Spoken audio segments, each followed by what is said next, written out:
Yeah, and I think that's poison for Christianity. When people think the point of Christianity is to be nice. Yeah. We're not a nice No, religion. I keep Yeah, telling people, I keep telling my kids that being Christian is not about people step all over yeah, you. it's not. I think they know that now. I hope so. It's not about just being nice and being Yeah, a victim and it's it's not. okay because God will take care of Right. us. It's not really like that.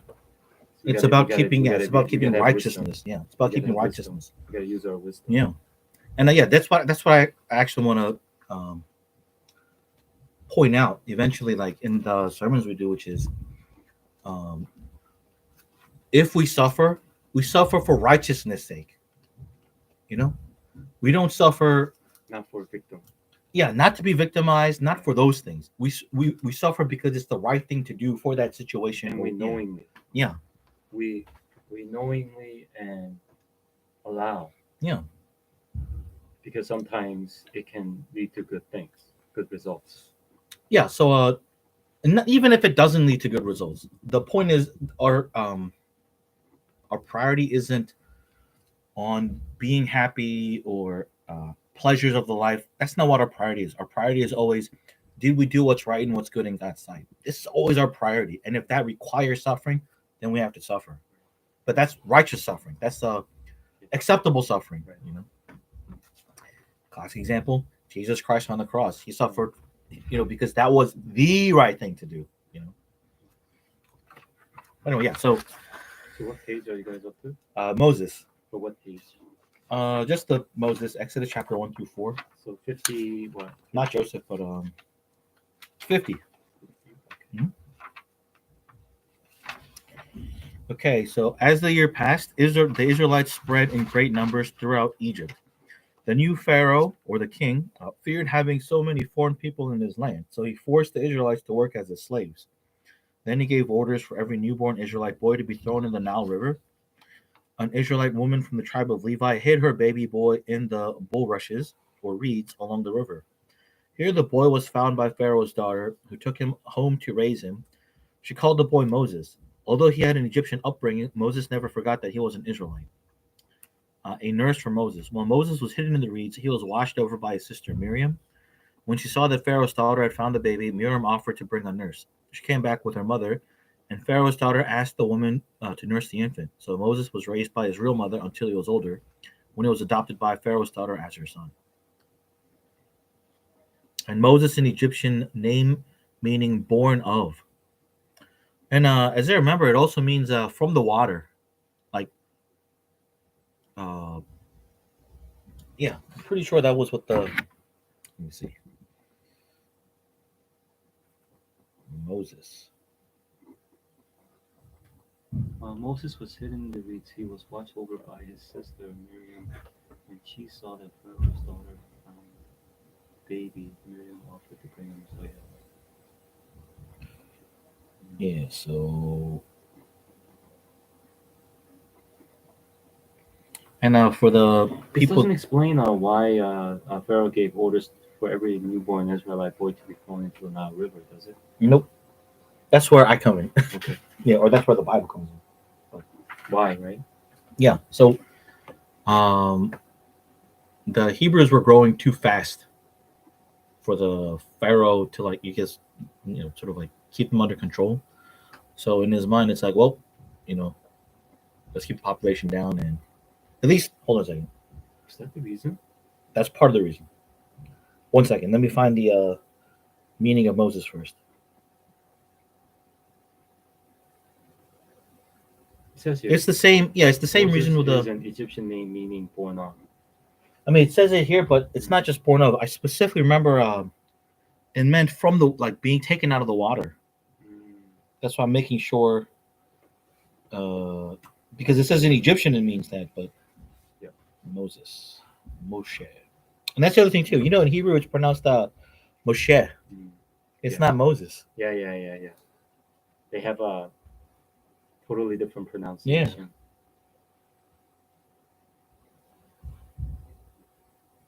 it means rescued or drawn out of, and the implication is water.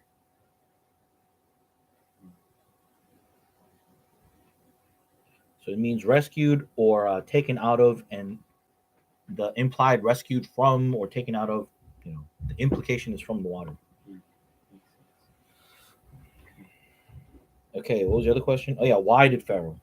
And this had to do with it's a shadow of the thing that was supposed to happen to Jesus Christ as well. Uh,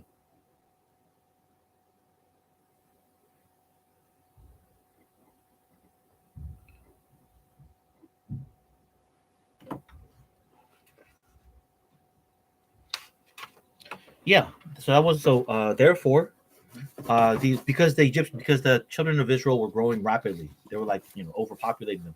That was the other thing too. So somebody pointed out, America's kind of like Egypt right now, and the Muslim population, not only America but Europe, the Muslim population is kind of like Israel because they're not overcoming the nation by like wars and stuff. They're overcoming it just by like outpopulating the native, Yeah. which is exactly what the Israelites were doing back in Egypt. Mm. Yep. So it's both a warning and a parallel to a certain extent. But yeah, so uh, they were just growing too rapidly. They were outpacing the growth of the Egyptians, and then uh, in order to sort of slow that down, was where the oppression came from. They were like, in other words, if we make conditions, and that's the other thing too, that's happening in Israel and Palestine as well. The more the Israelites are trying to like, there was actually a calculated effort from the Israelite side, according to this guy named Normal Finkelstein, Mhm. who wrote this book called The Holocaust Century. Uh, Israel had a program where they limited the calorie intake for the individuals. They actually like calculated like if your population is this many children compared to this many adults, and then like how many calories you would need to like survive without like in other words like slowly starving them to death. They did that, Starve who? the Palestinians, Uh-huh. because they gated all the food and like the calorie that went in and out. Like there was you got to listen to this like, So basically, through the intake of food, food. Yeah, they try they're to gonna control reduce the population, except the Palestinians still reproduce like so every now and then the Israel government does what they call mowing the lawn, which is basically like kill all of them to keep the population kind of like manageable. It's through like what? it's Through- insane. through those like those skirmishes and stuff. Yeah, they call it. I mean, not just it's not a skirmish. It's like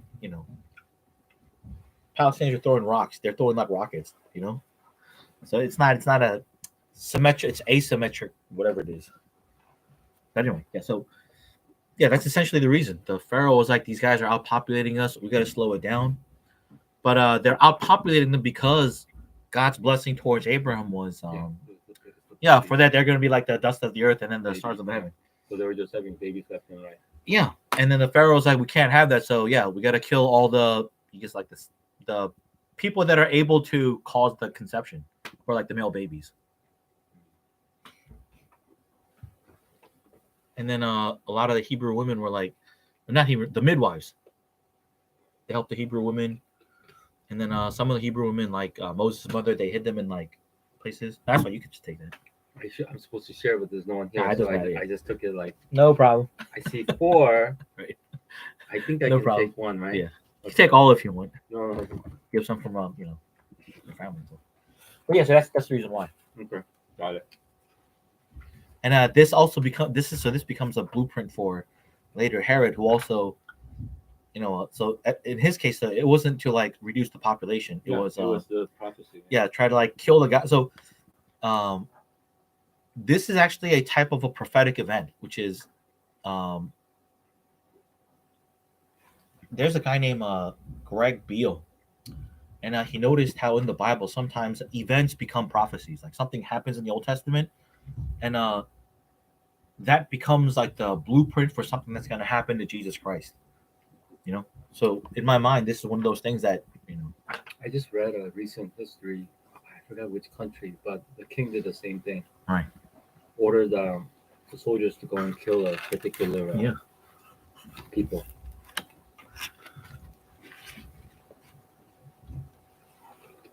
So So this is not just Moses. Like Yeah. it happened in history a Mhm. lot. Kings ordering certain Oh, yeah. group of people to be put to death only because um, they were conceived Yeah. as a threat. And this is, I don't know if I'll ever get to this in sermons, but to address that question, I mean, I don't know if you wondered, but why do so many cultures, not just Asians, but Middle Easterns, Africans, why is it that all over the world there's a preference of the firstborn male over like all the rest of the children? And why male over women? Do you ever wonder? I know that it's because of the workforce, because you need muscles. But why is the firstborn male preferred over? Well, first of all, if you say like why males over women, that argument doesn't work in Africa because what in Africa what they do is they allowed a polygamy, so they married many wives for their workforce. Mm. So that argument that it's the males that doing the work, it doesn't work in Africa, and yet Africans still value firstborn males over. Not I don't know if they still do, but historically speaking, Like this, my understanding is when they didn't have police, back then and stuff like that, the numbers was what gave you the strength. And if you had to defend yourself, Right. you would need male, right? Who can like use the swords and the spear and everything. So my understanding is that's the reason why whole families they have many children, so that in case they get attacked, Mhm. they have like 10 people that can fend off. Yeah. Um, can use weapons. Right. And I mean, I'm not saying like this as a anything to. I'm not saying like yeah, but obviously if there's some sort of a neighborhood battle and there's like Right. 10 men versus 10 women, and chances are the man is going to be able to Right. Defend against whatever. not but to win against 10 women Right. family, right? So basically that was my understanding. That's why they wanted it male, because Yeah. they can use weapons and they can fight. Yeah. Basically, because if you back in the day, like if two groups disagreed, they fought. Right.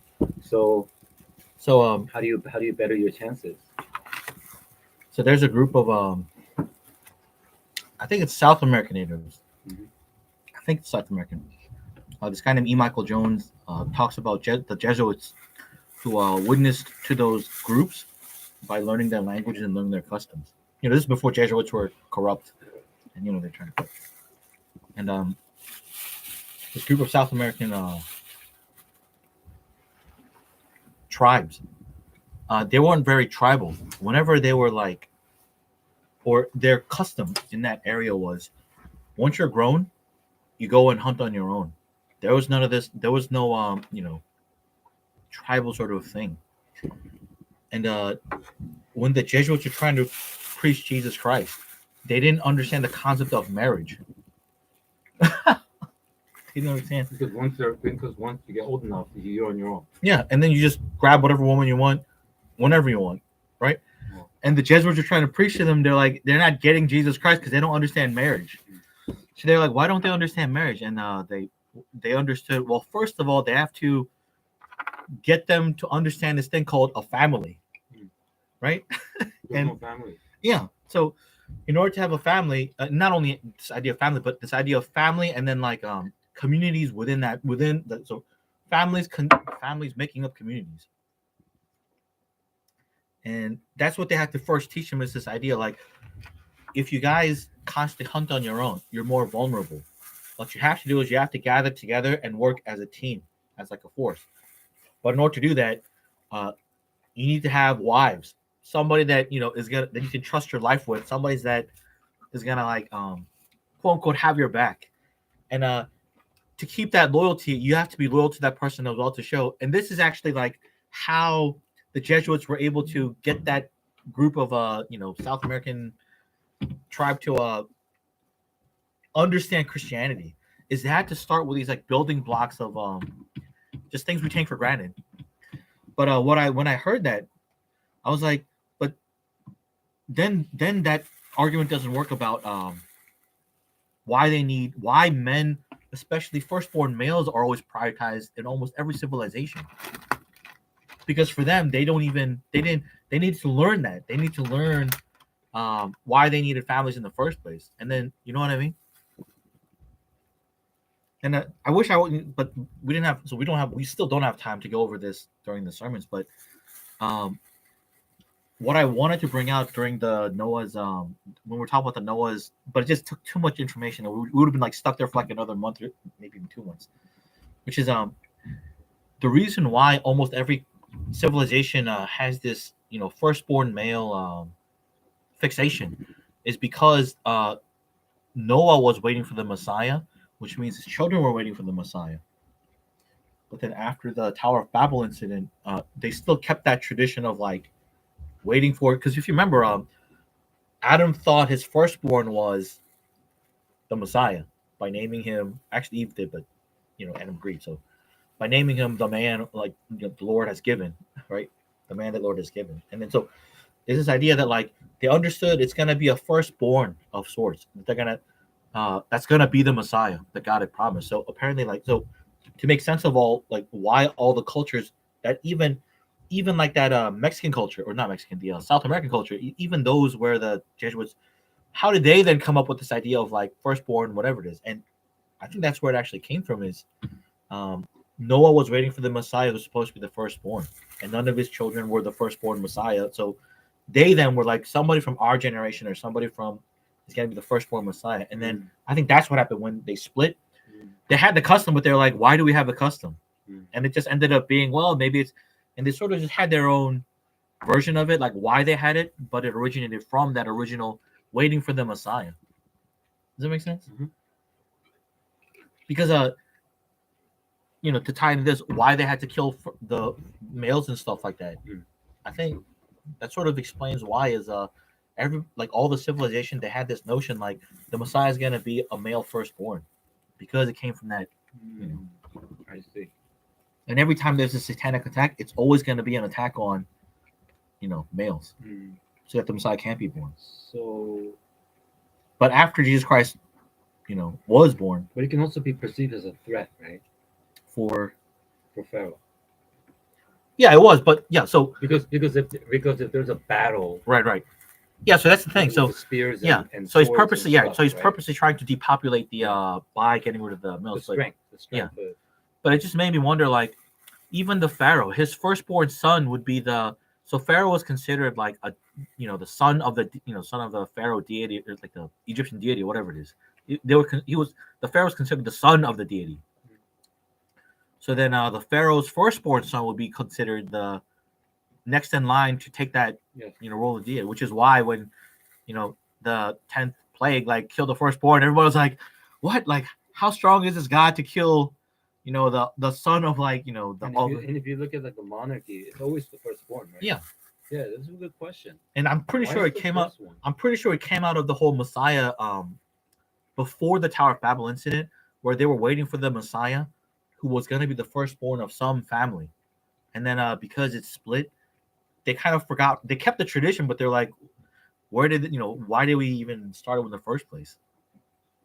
You know what I mean? Because even afterwards, even Abraham, they're all waiting for the Messiah. They're all waiting for the Messiah. Even Jacob's waiting for the Messiah. And the thing is, we don't really think about them in those terms, but they're always waiting for the Messiah. It's like, and that's the core of their faith. When is God going to send that promised Savior? And he's going to be a firstborn, which is why. Yeah. But we're talking about Moses.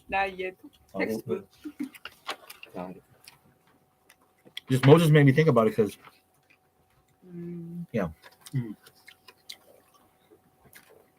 Okay, next page. Mount Horeb. Mhm. The location of the biblical Mount Horeb, also known as Mount Sinai, is not known. There is an old tradition that it is the mountain shown here. Jebel Musa. Jebel Musa is in Egypt and is 7,500 feet high.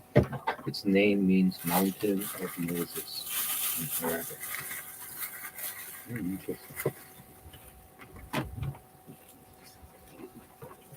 Chapter verse 14. I am who I am. God tells Moses that his name is Yahweh, a name based on the phrase, I am who I am. Jews consider this to be God's holiest name and do not speak it aloud. Okay. Chapter 4, verse 13. Please send someone else. Moses feels that the task set by God to free the Israelites is too difficult. God says he will watch over Moses and suggests that if Moses feels he cannot, he should ask his brother Aaron to speak for him. Because Moses was complaining. He was like, God's like, Moses, you have to go to Egypt, and Moses like, but I stutter. God's all right. I'll send your brother with you. God speaks to Moses from a burning bush. God speaks to Moses. Later, as an adult, Moses killed an Egyptian he saw hitting an Israelite. He then fled Egypt and went to live in Midian. One day, when Moses was on Mount Horeb, he saw a bush on fire. From the burning bush, God spoke to Moses, asking him to go back to Egypt to free the Israelites from slavery. Moses asked God what name should he give for him to the Israelites. What should I say? It says, I am who I am. Yeah, and we'll talk about is it Yahweh or Jehovah? It's actually the same thing. But the part where it says Jews consider this to be God's holiest name and do not speak it out loud. When they say the Jews, he's talking about the practicing Jews right now, and they don't speak it out loud because God's commandment was don't take my name in vain. Yeah, and because of that, they make a fence around that commandment. And actually, but it says don't take my name in vain. Doesn't mean that you cannot say his name, right? But that's the problem with the Pharisees now is this is what God commands, which means we need to know how to respectfully keep that. But the Jewish leaders, they make a fence around them and say, don't cross the fence. And this is the problem that Jesus had is sometimes they would make man-made fences. Right. God would never, so something that God didn't command, like they would command it saying, this is what God commanded. And Jesus had a problem with that. Yeah. So God never said, don't speak my name. He said, don't. Right. Right. That means you can say it to talk to him. Right. Or praise him. You just can't curse it. Right. Not just cursing, but maybe use it to, like as an explicitive. And the other part of the don't use the name of God in vain is because we're made in God's image. If we are redeemed, which is what the Israelites were at that time, then the things they said or did has to be congruent to who God was in his righteousness and his holiness. In other words, if they lied, that's incongruent to God's character, so they would be using God's name in vain because they carry that name with them. So there's two things that God's referring to here. One is like the literal sense, and then one is like the meta category sense, which is anytime you do say or think things that go against my character, you're using my name in vain because you carry that name. Got it. Yeah, same with Christians. When we don't live as priests, we are using God's name in vain because we carry the name of Christian principle. Then, yeah, so that's what God's referring to. And that's what Jesus is saying. You guys, you guys make man-made commandments as if God commanded it, because the Pharisees like, oh, you can't say the name. Well, that has nothing to do with whether or not you took his name in vain or not. You see what I mean? Mm-hmm. They're not getting to the spirit of why God commanded it. Right. They're just trying to keep the letter of it, which brings me to I heard of. I don't know if it's funny, but so this guy named Norman Finkelstein was talking about Norman Finkelstein history, Holocaust history. He's a Jew, but he was just making a joke and then talking about how the reason why Jews make such good lawyers. He said he was telling like a joke story. It says a guy and his rabbi goes on a plane on the Sabbath, and because they're not allowed to practicing Jews aren't even allowed to turn on cars because that's setting something on fire, which is prohibited in the Old Testament. It's not. But I heard they asked other people to do Yeah. it for them, Yeah. which makes no sense. But they're keeping the letter of the law, and that's the opposite of what God. Remember, the whole point of why God's doing this is figure out why I'm doing it, because then we can internalize why that God's doing it, right? So, what the rabbis or what the non-Christian Jews or people that didn't convert or whatever you call them, their tendency is to like the Pharisees, their tendency is to try to technically keep the letter of the law but still do what they want. Right. That's their tendency, which is the opposite of what God is commanding that for. He's not commanding that so that he's not commanding it to prohibit them so that they could technically like break it, and that's not the reason for it. It's to figure out why God commanded it, so we know what God's character is, get like a sixth sense for why God commanded that stuff. But anyway, so the joke goes, a guy and his rabbi, he's getting on the plane on the Sabbath, and the guy asks his rabbi, we can ride the plane on the Sabbath, right? And the rabbi goes, yeah, just make sure you wear your seatbelt. And he goes, oh, why? He goes, then you can say you were wearing the plane. You're what? Then you can say you were wearing the plane. I don't get it. So on the Sabbath, you're not allowed to fly the plane. Oh, you're not? Because it's a combustible engine, right? So that means it causes fire, so you're not allowed to. Right. Yeah, you're not allowed to ride planes on. But you're wearing it as a cloth. Yeah. So as long as you're wearing your seatbelt, right? Yeah. But that's how the rabbis think. That's how Pharisees think. It happened to one of the something interesting happened to one of the EM members. Was explained to me. It was kind of crazy when I heard it. I think it was on a Saturday or something.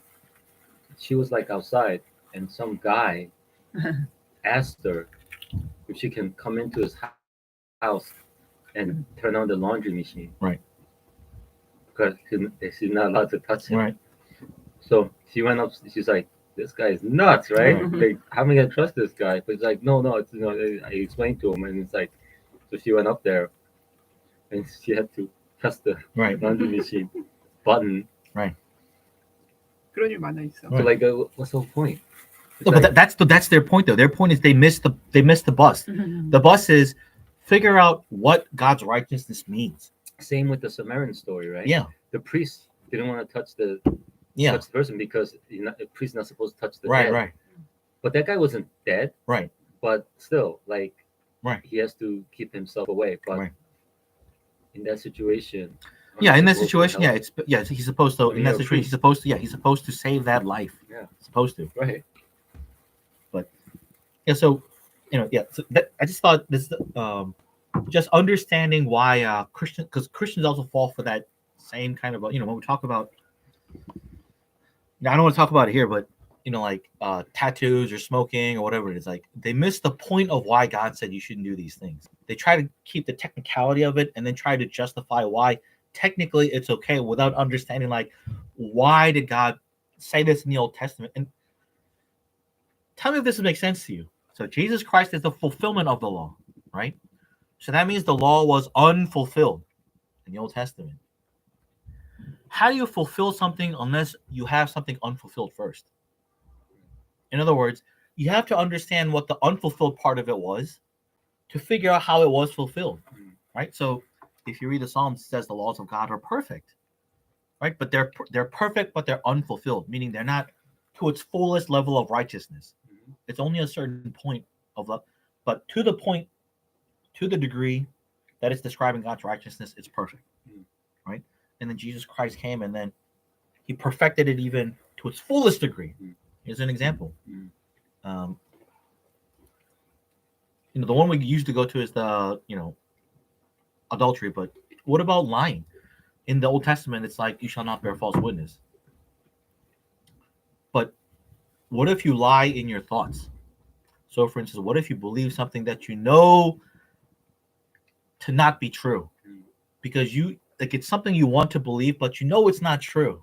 But you want to believe it because it makes you sort of like not happy, but maybe you know what I'm talking about. Yeah. In that case, that would fall under the fulfillment law, which the fulfilled law of Moses, which is uh, in the Old Testament, you just didn't have to explicitly bear false witness. But according to the fulfilled law of Jesus Christ now, you're not even supposed to have those kinds of thoughts, or you need ways to deal with those thoughts, because to have those thoughts, we're sinners. It's not possible to avoid all those things. And then from there, the classic case that we know, which is the whole adultery part, where in the Old Testament you just didn't have to commit adultery like outwardly, but then Jesus Christ says, "What about your thoughts?" You see, so you can't get to the fulfilled part unless you first understand the unfulfilled part of it. You see what I mean? Yeah. But Christians miss that point. So they look at the Old Testament and go, "Oh, we don't have to follow. That's Old Testament They stuff." find a workaround. Yeah, They try to just find like a the workaround. Pharisees. Yeah. Just like the Pharisees. Yeah, so we're talking about Moses. Just like the Pharisees. Yeah, and that's why the word Pharisee is thrown around in the wrong way right now, which is they think of Pharisee as like some sort of legalism, but it's not. Pharisees just means those people. I mean, it is a form of legalism, but not the way we're trying to make it out to be. The actual form of legalism they're talking about is technically get it right, but the spirit of it is not what God intended. That's the kind of legalism he's talking about. Not the one where because whenever they say, "Oh, you're a Pharisee," that means like, "Oh, you try to keep the Old Testament laws," and that's the way they try to use it. But that's actually them. Yeah, it makes sense. Oh, so that's the first thing, and the second thing is it's an unburning bush. Because the reason why Moses turned to look at it was like, it should be burning, but it's not. From a unburning Right. bush. There's fire on it, but it's not But burning. it's not burning. Yeah. Unburning bush. It's a burning bush. Right. But it's actually an unburning bush, Yeah, it's unburning bush. which is why he turned aside and was like, "What's going on here?" Right.